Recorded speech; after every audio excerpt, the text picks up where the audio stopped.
आपण पाहतो एकीकडे मोदींचा मुंबईमध्ये रोड शो होणार आहे, तर नाशिकसाठी सुद्धा आजचा दिवस हा पॉलिटिकल ब्लॉकबस्टर ठरणार आहे। कारण आज नाशिकमध्ये पंतप्रधान मोदी, शरद पवार आणि उद्धव ठाकरेंच्या जाहीर सभा होणार आहेत। तर या तिन्ही नेत्यांच्या एकाच दिवशी सभा होत आहेत। दरम्यान नाशिकच्या पिंपळगावमध्ये पंतप्रधान नरेंद्र मोदींची सभा होणार आहे, तर वणीमध्ये शरद पवार सभा घेत आहेत। यासह नाशिकच्या हुतात्मा अनंत कान्हेरे मैदानावर संध्याकाळी उद्धव ठाकरेंची सुद्धा जाहीर सभा होणार आहे। त्यामुळे आज हे तिन्ही दिग्गज नेते एकमेकांवर काय टीका करतात ते पाहणं अतिशय महत्त्वाचं असणार आहे। दरम्यान पंतप्रधान नरेंद्र मोदींचा आजचा दौरा नेमका कसा असेल तेही पाहूया।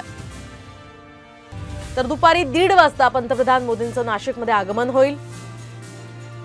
त्यानंतर दुपारी 2 वाजता पंतप्रधान मोदी यांची नाशिकमध्ये जाहीर सभा होणार आहे। त्यानंतर दुपारी 3 वाजता पंतप्रधान मोदी हे कल्याणला जाणार आहेत।